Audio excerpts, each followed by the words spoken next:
Hello, welcome back. So it's week 2 of the M1 Finance Portfolio Challenge. Like I said last episode, we are trying to get this portfolio to $10,000 by the end of 2020. As you can see this week, we have some new additions to this portfolio. Before I was really tech heavy, so I decided to add a bunch of different sectors to my portfolio. When adding to your M1 Finance portfolio, it's very important to not click the rebalance button and also to add it slowly. So right now I have it set where this is only going to be 15% of my portfolio. But each week I'm going to increase it. So next week it'll be like 20%. The week after that, 25%, 30%. Eventually I want this to be 70% of my portfolio because it's going to have a lot of different stocks in it. Each one of those stocks and mutual funds having a little bit of money invested into them. My main stock holdings right now aren't doing so bad. Just like at last episode, Microsoft, Disney, Amazon, Tesla. Amazon and Tesla are probably going to be the only two stocks in this whole portfolio that don't pay dividends. Every other stock I add, I want that steady revenue every quarter, month, year. As you can see, stock market's been doing pretty good. These stocks, I definitely want to be a bulk of my portfolio. I know after a couple of weeks, the main stock holding pie is only going to be about 25% of the portfolio. However, because there's only 4 stocks in it, these stocks are still going to have a majority of position in the portfolio. The new additions I'm adding SPHD, Delta, and Realty Income. Most people who know about dividends know about Realty Income. They're very unique and they pay a monthly dividend. Same thing with SPHD. SPHD is a mutual fund. It's S&P 500, so it's a holding of a lot of different companies all in one.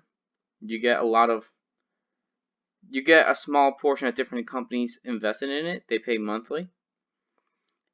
Delta, pretty simple. Planes, travel. They pay a pretty nice dividend. We're going to take a look at the different stocks. So for Delta, as you can see, they have a low payout ratio of 21.96%, meaning over time they're going to be able to consistently increase their dividend. And if a recession hits, they have enough capital where they're going to be able to still pay their dividend. As you can see, they've grown their dividend for the past 6 years. So they're still a little new to paying dividends, but with a low payout ratio, they definitely are going to be able to continuously increase it. The dividend is not looking too bad. It's 2.87%.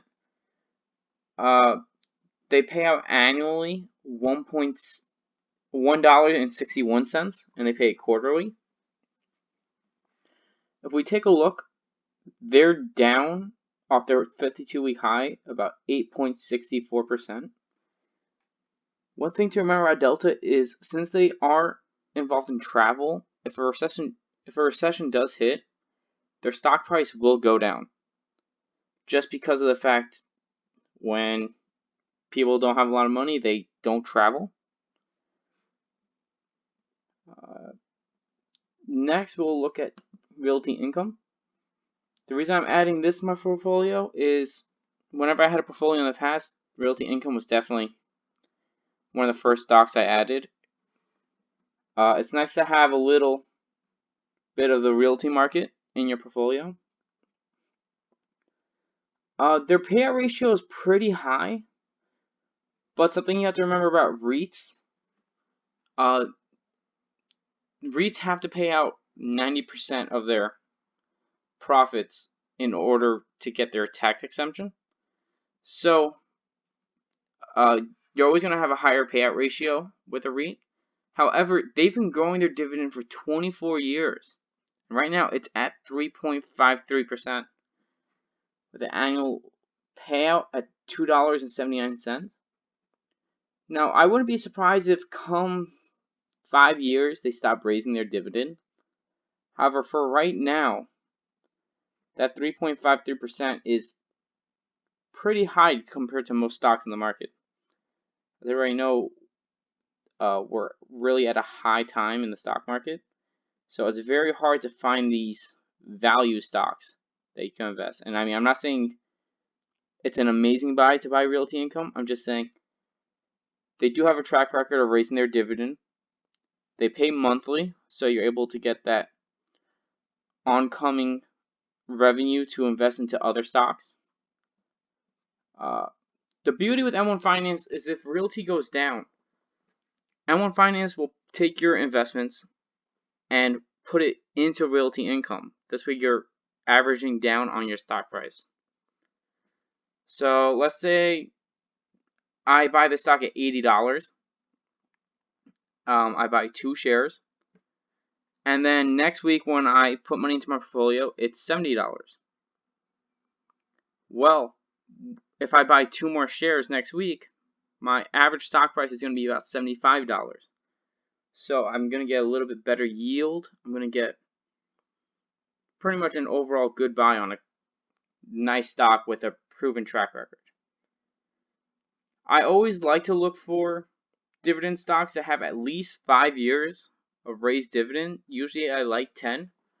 But Delta is just an exception just because I feel like with this low payout ratio, they're going to continuously increase their dividend. I don't think there's any question about that. So this is the portfolio for right now. I'm going to show you all the holdings all at once. Right now, these are just the holdings. Like I said, I just chose to add those other 3 stocks today. So come my next deposit later on this week, a small portion of that deposit is going to go into those 3 stocks. That's the reason you only add a small portion of it to your portfolio at a time. Like I added 15%. If I added 40% straight away, all of the deposit would go into those stocks. And just in case, say Tesla dips down or Amazon or Disney, I want some of my deposit to go into those stocks because these are kind of like proven companies. I know Delta's pretty proven. I mean, almost everybody knows Delta. However, these are just companies I feel like still have a lot of growth. Yeah, so if you enjoyed the video or you feel like you learned something, be sure to like and subscribe. Continue to watch each week because soon, well not soon, by the end of the year, this value will be over 10,000.